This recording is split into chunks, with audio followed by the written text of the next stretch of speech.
Assalamualaikum warahmatullahi wabarakatuh. Perkenalkan, nama saya Natasha Maulida, NIM 20030302011. Saya dari Prodi Sistem Informasi. Di sini saya akan membahas tentang Islam dalam menjamin kebahagiaan dunia dan akhirat, yaitu bagaimana upayanya dalam menggapai kehidupan dalam konteks modern. Makna kebahagiaan menurut pandangan Islam. Kebahagiaan sejati atau kebahagiaan hakiki dalam pandangan Islam tidak diukur dengan banyaknya harta atau kekayaan, status atau pangkat sosial dalam kemasyarakatan, dan atau kemewahan yang dimiliki oleh seseorang. Kebahagiaan sesungguhnya atau sejati terletak pada ketenangan hati seseorang. Dengan adanya kekayaan, seseorang akan merasa kurang dengan apa yang telah dia miliki, kemudian menimbulkan rasa tidak tenang di dalam hatinya. Hal tersebut sudah dijelaskan dalam Quran surat At-Takasur ayat 1-2 yang berbunyi, "Bermegah-megahan telah melalaikan kamu, sampai kamu masuk ke dalam kubur." Sumber kebahagiaan sejati adalah ketenangan hati atau ketenangan jiwa, yang merupakan anugerah dari Allah Subhanahu wa Ta'ala yang sangat berharga. Hal tersebut telah dijelaskan dalam Quran surat Al-Fat ayat 4 yang berbunyi, "Dialah yang telah menurunkan ketenangan ke dalam hati orang-orang mukmin, supaya keimanan mereka bertambah di samping keimanan mereka yang telah ada. Dan kepunyaan Allah lah tentara langit dan bumi, dan Allah Maha Mengetahui lagi Maha Bijaksana." Yang dimaksud tentara langit dan bumi adalah penolong yang dijadikan Allah bagi orang-orang mukmin seperti malaikat-malaikat, bintang-bintang, angin, dan lain-lain. Dari penjelasan tersebut dapat disimpulkan bahwa seseorang yang menginginkan kebahagiaan mempunyai hati dan jiwa yang tenang tetapi lupa kepada penciptanya, maka semua keinginan tersebut hanyalah sia-sia saja. Dalam firman Allah Subhanahu wa Ta'ala telah dijelaskan pula sebagai berikut. Orang-orang kafir berkata, "Mengapa tidak menurunkannya Muhammad tanda mujizat dari Tuhannya?" Katakanlah, sesungguhnya Allah menyesatkan siapa yang Dia kehendaki dan menunjuki orang-orang yang bertaubat kepadanya. Quran Surat Ar-Rod ayat 27. Dan barang siapa yang mentaati Allah dan Rasul-Nya, mereka itu akan bersama dengan orang-orang yang dianugerahi nikmat oleh Allah, yaitu nabi-nabi, para shodiqin, orang-orang yang mati syahid, dan orang yang soleh. Dan mereka itulah yang sebaik-baiknya. Yang demikian itu adalah karunia dari Allah, dan Allah cukup mengetahui. Quran Surat An-Nisa ayat 69-70.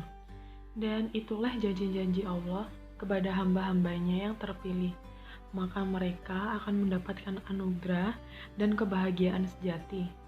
Bagi orang-orang yang taat kepada Allah dan Rasul-Nya, janji-janji tersebut bukanlah diperuntukkan bagi orang-orang yang durhaka kepada Allah Subhanahu wa Ta'ala.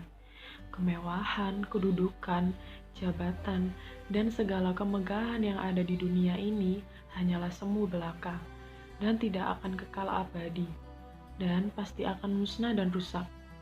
Hidup di dunia ini hanyalah tempat lintasan belaka yang merupakan sarana dalam mencari bekal untuk menempuh perjalanan menuju akhirat. Dan sebaik-baiknya bekal adalah bekal takwa. Upaya dalam mencapai kebahagiaan dalam konteks modern. Setiap orang pasti ingin merasakan kebahagiaan. Untuk itu, setiap orang akan melakukan apapun demi mendapat kebahagiaan tersebut. Sebagai orang muslim, kebahagiaan haruslah didapat dengan cara yang baik dan diridhoi oleh Allah Subhanahu wa Ta'ala. Dengan begitu, kita tidak hanya memperoleh kebahagiaan di dunia saja, tetapi juga di akhirat. Berikut merupakan kiat-kiat dalam mendapatkan kebahagiaan di dunia dan akhirat menurut Islam. Yang pertama yaitu sabar. Dan kami pasti akan menguji kamu dengan sedikit ketakutan, kelaparan, kekurangan harta, jiwa, dan buah-buahan. Dan sampaikanlah kabar gembira kepada orang-orang yang sabar, yaitu orang-orang yang apabila ditimpa musibah, berkata, Inna lillahi wa inna ilaihi roji'un. Quran Surat Al-Baqarah ayat 155-156. Sifat sabar sangat diperlukan oleh setiap manusia dalam segala aspek, seperti menghadapi musibah, mentaati perintah Allah, menghindari maksiat, menerima takdir, menghadapi nikmat yang diberikan Allah pada kita, dan sebagainya. Dalam sebuah hadis diriwayatkan oleh Imam Bukhari, sahabat Umar bin Khattab pernah berkata, kehidupan yang baik adalah kehidupan yang kami tempuh dengan kesabaran. Artinya, kita semua harus hidup dengan sifat sabar. Tanpa sifat sabar, kita akan dengan mudah dipermainkan oleh hawa nafsu. Yang kedua yaitu bersyukur.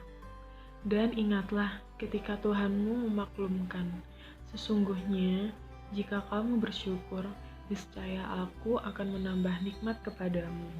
Tetapi jika kamu mengingkari nikmatku, maka pasti azabku sangat berat. Quran Surat Ibrahim ayat 7. Memelihara rasa syukur dapat meningkatkan motivasi kita untuk terus beribadah kepada Allah Ta'ala. Selain itu, rasa syukur juga perlu diungkapkan secara jelas, baik dalam bentuk perkataan, di dalam hati, maupun tingkah laku. Dengan bersyukur, Allah Ta'ala akan menambah nikmat bagi hambanya, meridhoi orang-orang yang bersyukur, dan menjauhkannya dari bahaya. Yang ketiga yaitu ikhlas. Katakanlah, sesungguhnya sholatku, ibadahku, hidupku, dan matiku hanyalah untuk Allah, Tuhan seluruh alam. Quran Surat Al-An'am ayat 162. Ikhlas memiliki arti bersih, murni, atau suci. Sebaliknya, jika di dalam hati terdapat rasa ingin didengar oleh orang lain, pamer, dan membanggakan diri, artinya kita belum termasuk golongan orang yang ikhlas. Ikhlas merupakan wujud pengabdian manusia kepada Allah Ta'ala, yang mana setiap perbuatan hanya ditujukan untuk mendapat ridha Allah semata, tanpa mengharapkan pujian dari manusia. Yang keempat yaitu ridho. Dan perumpamaan orang yang menginfakkan hartanya untuk mencari ridho Allah dan untuk memperteguh jiwa mereka, seperti sebuah kebun yang terletak di daratan tinggi yang disiram oleh hujan lebat, maka kebun itu menghasilkan buah-buahan 2 kali lipat. Jika hujan lebat tidak menyiraminya, maka embun pun memadai. Allah Maha melihat apa yang kamu kerjakan. Quran Surat Al-Baqarah ayat 265. Ridho artinya menerima takdir yang telah ditetapkan Allah padanya. Wujud ridho seseorang hamba kepada Allah terlihat jelas dari bagaimana sikap hamba tersebut dalam menerima takdir yang Allah berikan. Contoh penerapan sikap ridho yaitu sabar, ikhlas, tidak mengeluh, dan tidak merasa iri atas takdir Allah. Yang kelima yaitu tawakal. Dan Dia memberikan rezeki dari arah yang tidak disangka-sangkanya. Dan barang siapa bertawakal kepada Allah, niscaya Allah akan mencukupkan keperluannya. Sesungguhnya Allah melaksanakan urusannya. Sungguh Allah telah mengadakan ketentuan bagi setiap sesuatu. Quran Surat At-Tawalak ayat 3. Bertawakal kepada Allah memiliki maksud bahwa kita sebagai hambanya hanya menyerahkan segala urusan kepada Allah Ta'ala semata. Jadi ketika kita ditimpa musibah, kita harus segera mengingat dan mengharapkan pertolongan dari Allah Ta'ala. Selain itu, kita juga perlu melakukan segala usaha untuk keluar dari masalah. Tentu saja usaha ini haruslah usaha yang halal dan diridhoi Allah Ta'ala. Sebaliknya, berbagai sikap tercela seperti mencuri, membunuh, melakukan pekerjaan yang tidak halal merupakan tanda bahwa orang tersebut tidak memiliki sifat tawakal. Demikian presentasi yang bisa saya sampaikan, kurang lebihnya mohon dimaafkan. Wassalamualaikum warahmatullahi wabarakatuh.